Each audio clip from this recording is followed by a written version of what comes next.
Mesdames, Messieurs, bonjour. Merci d'honorer ce rendez-vous de l'information sur Equinox Television. For me, I'm Sron Sanda. Good afternoon. Good afternoon, Nadine Yambo. Good afternoon, ladies and gentlemen. Thanks for joining us in the midday edition of the bilingual newscast on Equinox Television. We are live from Equinox Center News Desk in Cameroon's economic capital city. The first part is with Nadine Yambo in the French language. Merci, Fomi Armstrong. Sanda, l'ouverture de ce journal, rendons-nous au Congo Brazzaville et pour la troisième étape de sa campagne électorale. Le candidat Denis Sassou Nguesso était à Dolizy, dans le département du Niari, où il a répondu à ceux qu'il appelle les donneurs de leçons sur les droits de l'homme. Il est également revenu sur la transformation locale des richesses du Congo, qu'il ambitionne d'ailleurs de mieux explorer durant son prochain mandat s'il est réélu. Le reportage de nos envoyés spéciaux, Carlos Minoué et Guizoro. Dans le département du Niari, dans le sud du Congo, exactement à Dolizy, troisième ville du pays, c'est là où Denis Sassou Nguesso poursuit sa campagne électorale pour l'élection présidentielle du 21 mars prochain.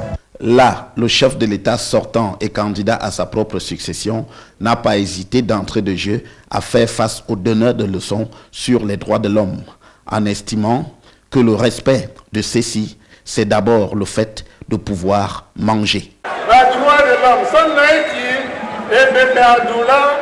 il n'a la valeur verte, kakaba mama, salama bouillon, namongwa, namwa piment. Dans la foulée déroulant les axes de son programme, il a insisté sur la mise en valeur des ressources de son pays, dont le bois, au niveau local. Nous allons transformer notre bois sur place.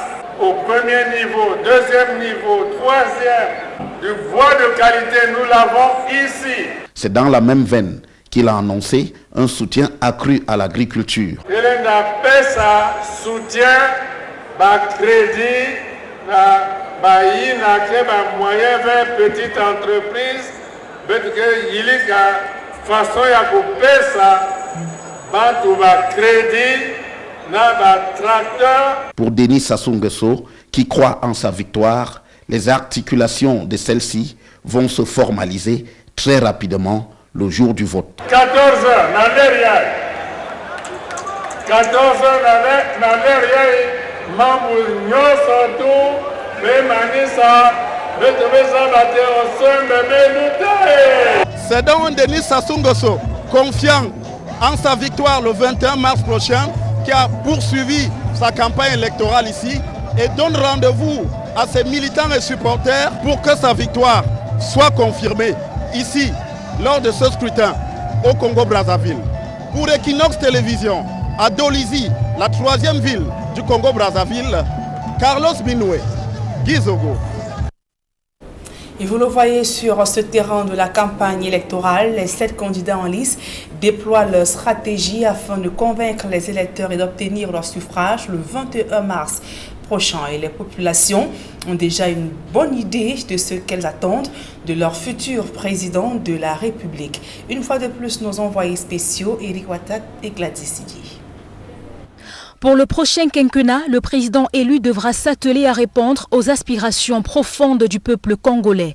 Le chômage des jeunes est en pole position dans le chapelet des attentes. Mais ce que j'attends le plus, c'est qu'il puisse diminuer le taux de chômage.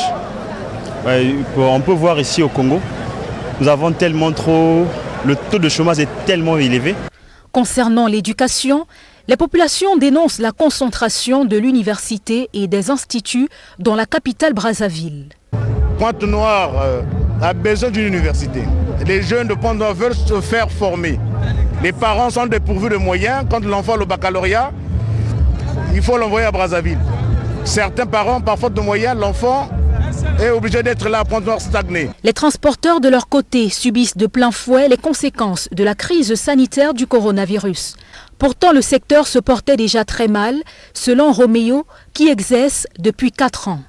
Moi aussi chauffeur, j'ai fait la route Pointe-Noire-Brazzaville, Dolizy, Sibiti. Donc ça se passe un peu bien. Depuis que nous sommes rentrés dans le confinement, apparemment, On nous a limité le nombre de places. Avant, on transportait 6 personnes. Là, on nous a dit de transporter seulement 3 personnes, 2 derrière, 1 personne devant. Mais ça ne donne plus comme avant. Parce qu'avant, 6 personnes nous donnaient 30 000. Le billet de Dolisie Pointe-Noire, c'est 5 000. Alors que la campagne électorale se poursuit en vue de la présidentielle du 21 mars prochain ici au Congo-Brazzaville, les populations veulent voir les choses bouger allant dans le sens de l'amélioration de leurs conditions de vie. À Pointe-Noire, la capitale économique, les habitants réclament la construction d'une université. Quant à Dolisie, la 3e ville du pays, où nous nous trouvons actuellement, les attentes sont tout aussi nombreuses que ce soit dans le domaine de la santé, de l'éducation ou encore de l'amélioration des conditions des jeunes qui représentent tout de même 65% de la population. Eh bien, c'est dire que le prochain président aura fort à faire, non seulement pour la stabilité du pays, mais pour permettre aux populations de connaître un cap dans leurs conditions de vie. Depuis le Congo-Brazzaville, envoyés spéciaux pour Equinox Télévision, nous sommes Eric Florent Ouattat, Carlos Minoué, Gizogo, Gladys Sidje. L'actualité à présent sur le plan local, 36e édition de la Journée internationale de la femme. L'événement se célèbre ce lundi 8 mars 2021 au Cameroun et se déroule dans un contexte marqué par une résurgence de la pandémie de coronavirus. Et en raison de la multiplication des cas, le traditionnel défilé du 8 mars a été annulé à travers le pays pour limiter les risques de propagation du virus. Il faut également préciser que la crise sanitaire a eu un impact considérable sur les commerçants et autres marchands de pain dans la ville de Mbanga, département du Mungo. Le reportage de Jean-Paul Chugnat. La ville de Mbanga, des heures bien avant la célébration du 8 mars, la journée internationale de la femme. La localité est très loin du décor au féminin, qui rayonne d'habitude ici, dans les marchés à pareil moment. L'annulation des festivités en raison du respect des mesures barrières semble avoir découragé les femmes à s'offrir le tissu de l'heure. Elles qui se voyaient déjà toutes coquettes dans leur tenue pour la parade à la place des fêtes. On n'organise pas la fête dans les maisons. Et quand il y a un défilé, les femmes sont motivées. Bon, si on n'achète pas les pains, c'est parce qu'on voit que vraiment ça n'aura pas d'ampleur. Donc je ne vends pas, on n'achète pas. Les gens viennent toucher, disent que on va fêter, il n'y aura pas de fête. On dit qu'il n'y aura pas de fête, il n'y aura pas eu le 11 février. Pourquoi est-ce qu'il y aura 8 mars? Si on prend les pains, on va faire comment? Je pleure déjà. Pour l'instant, les marchands de pain pleurent, larmes toutes sèches. Cette opportunité manquée de bonnes affaires en raison de l'interdiction du défilé suite aux restrictions imposées par la résurgence de la pandémie à coronavirus. C'est parce que depuis que j'ai pris les pains, j'ai seulement vendu 2 pains. C'est le défilé là qui coince, qui fait à ce que les femmes disent que d'autres disent que je préfère prendre mon cabas simple, je ne porte pas le 8 mars. Je préfère ne pas, je dis que ouais, on va porter nos pains et ne pas, même sur le défilé, on fait comme ça là. Il y aura fête, même s'il n'y a pas de défilé. Elles disaient non. Je suis allée à la Réunion avec comme ça la Réunion qui vendait plus. Elles n'ont pas pris. Et si vous le saviez, madame? Je n'investissais pas, puisque ça va rester là. Elle regrette, si, parce que d'autres sont même, il y a l'une qui est même allée jusqu'à remettre le tissu. Les pains sommeillent donc dans les magasins et autres étalages. Les couturières ne peuvent que se ronger les doigts de regret sur ces manques à gagner. Je n'ai même pas eu de clientes pour le 8 mars. Alors qu'avant, en ce moment-ci, non, c'était saturé. C'était saturé. Je vendais même. Les femmes passaient les commandes, je vendais. Bon, cette année, c'est... J'ai fait venir des pagnes ici, puis je les ai restitués à mon fournisseur à Douala. Le jour J approchant, je redoutais que ça reste entre mes mains, puisque je n'avais pas payé. Si le 8 mars 2021 se célèbre sans défilé, certaines femmes militent pour le boycott total des festivités, la conjoncture économique difficile les ayant privées de meilleures conditions de vie. Qu'est-ce qui peut t'arranger sur 8 mars quand ton enfant est en train de te frapper à la maison? Manque de nourriture pour manger. Il y a crise anglophone, il y a Corona qui est en train de ramasser les gens. Le jour de 8 mars, je reste à la maison où je pars au champ, arracher les manures avec mes enfants pour venir tremper. Weti de waka, na school de waka, na market de waka, no de waka. L'édition 2021, désormais virusée, se présente comme une aubaine pour les hommes qui ont toujours regardé d'un très mauvais œil le 8 mars. Je préfère que ma femme reste à la maison. L'argent qu'elle devait acheter le pain de 8 mars, je lui fais un bon cadeau. Et ça, c'était un souvenir pour elle. Digérant mal ses pertes sèches, marchand de pagne et couturière de Mbanga croise les doigts, espérant une éradication rapide du coronavirus, une pandémie qui a complètement plombé l'activité économique au Cameroun et dans le monde. Et toujours à l'occasion de cette journée consacrée à la journée internationale de la femme dans le monde, à l'océan, notamment à Niété, les femmes saignent les VA, fabriquent la farine de manioc et s'activent également dans la culture. Elles ont donc saisi cette occasion pour exposer le savoir-faire. Joseph Abena. C'est une démonstration de la fabrication du tapioca ici à partir de la farine de manioc. On y découvre également des produits de la parfumerie et de la pharmacopée africaine. Mais la femme de Niété est également réputée dans la culture et la récolte du latex, appelé également les VA. Promotion à notre niveau, on apprend aux femmes qu'elles doivent s'élever, elles doivent être indépendantes, elles doivent s'autoriser parce que quand tu es indépendante économiquement, ne pas toujours dépendre de l'homme.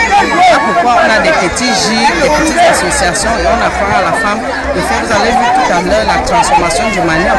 Ça c'est notre travail. On apprend à la femme que tu peux mettre ton manioc à terre, tu transformes et ça devient à une échelle purement économique. Et ces femmes, elles arrivent quand même à conduire. Les femmes de Niété, regroupées ici en association, travaillent en symbiose pour l'épanouissement de la femme. C'est d'abord un honneur, une reconnaissance d'un travail accompli de longue haleine. C'est la 19e édition que nous fêtons à Niété. Nous avons commencé en 2002 lorsqu'on sémait cette graine avec Madame Pindatru, paix à son âme, feu ministre, Madame son Excellence, feu Madame Bomba Suzal. Nous ne savions pas que la graine allait prendre. Alors pour nous, c'est un honneur, c'est une gratitude à nous par aujourd'hui de parrainer cette cérémonie. Ces différentes activités permettent à la femme de Niété de trouver son autonomie dans ses aspirations quotidiennes. Ici, les femmes s'illustrent également dans le football, l'art graphique, sans oublier la danse traditionnelle.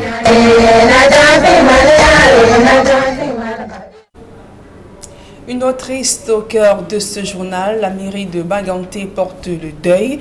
Le décès du maire Jonas Kwamo laisse sans voix ses collaborateurs et même ses collègues. Depuis l'annonce de son décès, son domicile ne désemplit plus. Ambiance de deuil dans ce reportage de Jérôme Narcisse Obzé.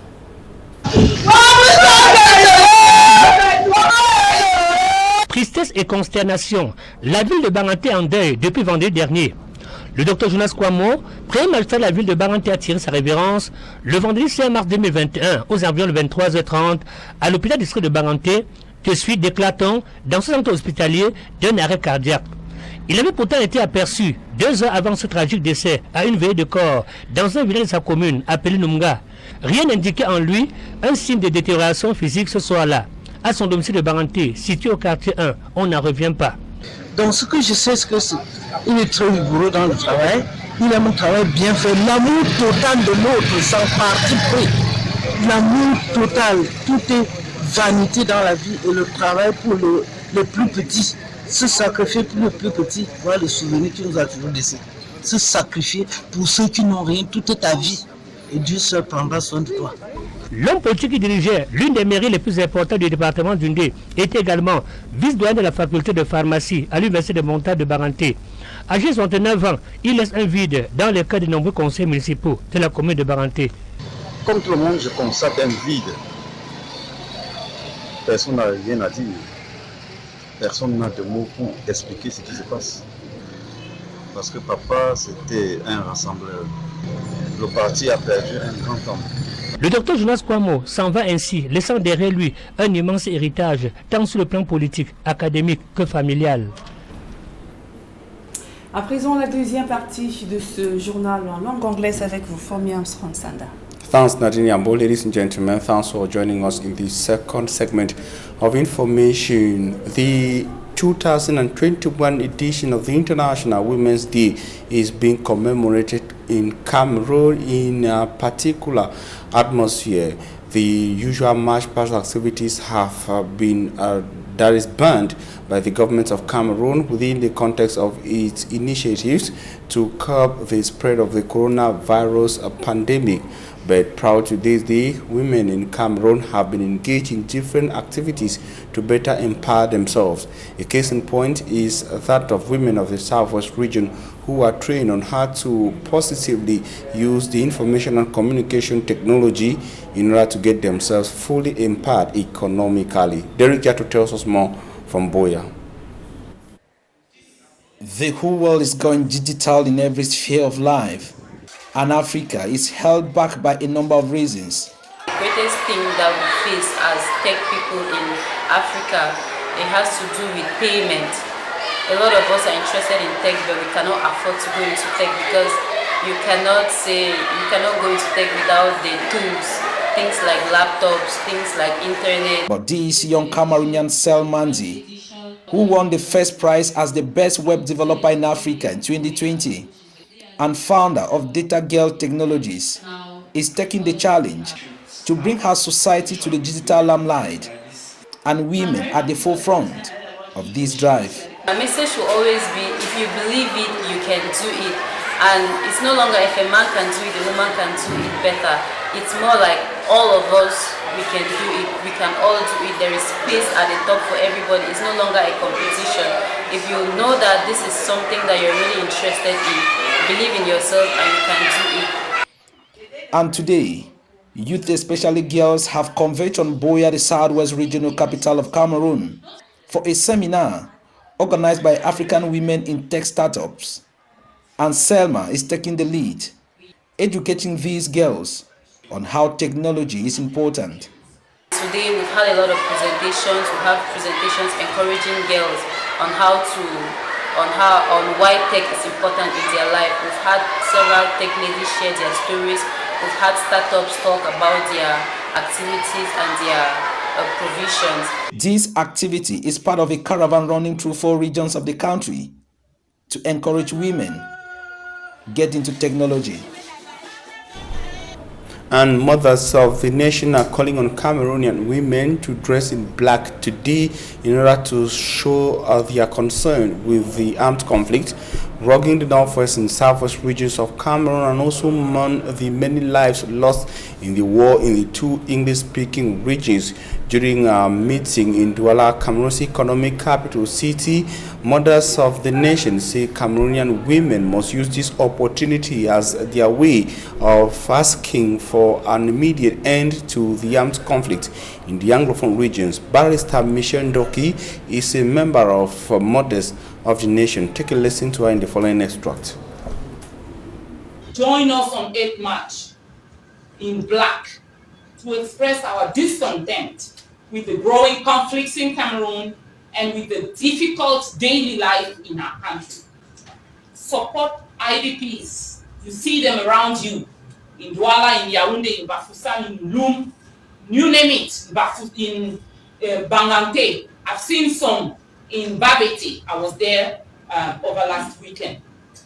Support them, because what is happening to them is happening to all of us. Join us as we plan for further non-violent action. This is the only way to make a difference. We stand up, we talk, we march. This is the only way. We need to express our discontent. There will come a time where bullets will not be enough to stop us. Look at me.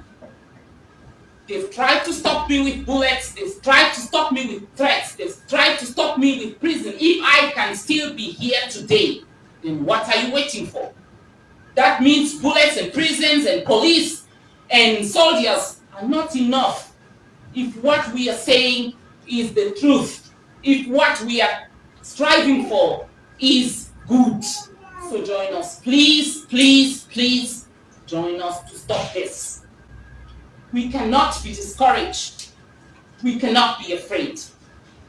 Join us for an ecumenical service in honor of the victims of all the crises in Cameroon in mid-March. We, as women, we, as mothers, we, as mothers of this nation, must stand, speak, and act for the future of our children. And Cameroonians are just back from a weekend described as a black one for people of the Fakou and the Meme divisions of the southwest region of Cameroon. It was a rather disturbing weekend, as reports have it that at least 5 persons perished in a road accident between Muyuka in Muyuka subdivision and Buea in the Fakou division along the Buea-Kumba highway of the southwest region of Cameroon. Several other persons got wounded in the road accident and are currently being treated in hospital facilities in Kumba and in Buea, all in the southwest region. We shall be coming back to this particular information at 6 p.m. today. That will be during a full English newscast on Equinox television. And I will take you to Mwa. Mwa is not only one of the oldest subdivisions of the northwest region, but it is the largest and one of the most enclave subdivisions of the Donga Mantung division of the northwest region. The problems of Mwa have been compounded with a recent wave of violence of an ethnic conflict, which has seen at least 10 persons killed, over 6 villages burnt, and several other persons displaced into different parts of Cameroon. The situation has remained very disturbing, as observers see. Administrative officials of the Donga Mantung division and those of the northwest region have maintained a disturbing silence over the violence committed in one subdivision. Immaculate Fogwe spoke to the Honorable Member of Parliament for the Donga Mantung East constituency and compiled the following report. This is all that is left of Tong Village, Tim, Yang, Mfe and several other villages of Yamba North in Mwa subdivision of the Donga Mantung division, northwest region of Cameroon. The villages have been reduced to ashes, over 10 villagers killed, others chased away, and their properties taken by armed individuals described by the Member of Parliament for Mwa as armed Fulanis from Nigeria. People dying as such, and that their houses have been burnt. You saw the images. I should be very concerned, because those are the people who sent me to the parliament. I bet you I don't sleep. There are times that before 3 o'clock, messages are coming in. My people don't have where to live. My people have become refugees. Some have run into Nigeria, and some Nigerian brothers have not been very good to them, and they've sent them back. Described by the United States Embassy in its press release on March 3, 2021 as communal violence, the deadly attack, looting and burning of Yamba villages began in late February 2021. With an almost zero media coverage due to the enclaved nature of Mwa subdivision, administrative authorities of Donga Mantung division maintained suspicious silence. The administration probably is trying to take its time and find out the facts before they come forward to declare what they have sent the military to Tong already. That's one of the moves they've taken. Even with the military's presence, no arrests have been made weeks into the violence. The Member of Parliament for Mwa fears that the Yamba people might retaliate due to accumulated anger and frustration if the attacks persist. I want to plead with the state, the powers that be, that something be done for my people to come back. The fact that nobody has been arrested so far, vis-a-vis the lady who was killed in Faye, it makes people skip doubt. I'm afraid my brothers and sisters may not bear this all through. Concerned about the Mwa issue, the U.S. Embassy in Yaoundé called on Cameroonian authorities to conduct a full and impartial investigation and to hold perpetrators accountable. And another locality also suffering and having challenges is Mwangel. Mwangel is a locality in Melong subdivision of the Mungo division, littoral region of Cameroon. The people of Mwangel are sending distress calls to the government of Cameroon asking for the provision of basic social amenities. They say they do not have potable water and electricity as well as good roads in Mwangel. Immaculate Fogo once again. It is from this doubtful source that the population of Mwangel in Melong subdivision, littoral region of Cameroon, get water to drink. Diverse human activities such as laundry and washing of household utensils are carried out to the stream, thereby exposing it to all sorts of germs. A lot of people who drink this water suffer from waterborne diseases such as diarrhea and dysentery. Our children are always sick. We equally suffer from skin diseases. For us to get potable water, we need to cover several kilometers. To resolve this problem, the Development Committee of Mwangel managed to raise some funds for the construction of this tap, which has been put at the disposal of the villagers. Apart from the problem of limited access to potable water, the locality is plagued with several other developmental challenges. We need more public schools in Mwangel. Another problem we are facing is a limited number of hospitals. If someone is sick, we have to go right to Kongsamba in order to get treated. It is not normal. The Development Committee says it is determined to realize other developmental projects if they receive assistance from the government.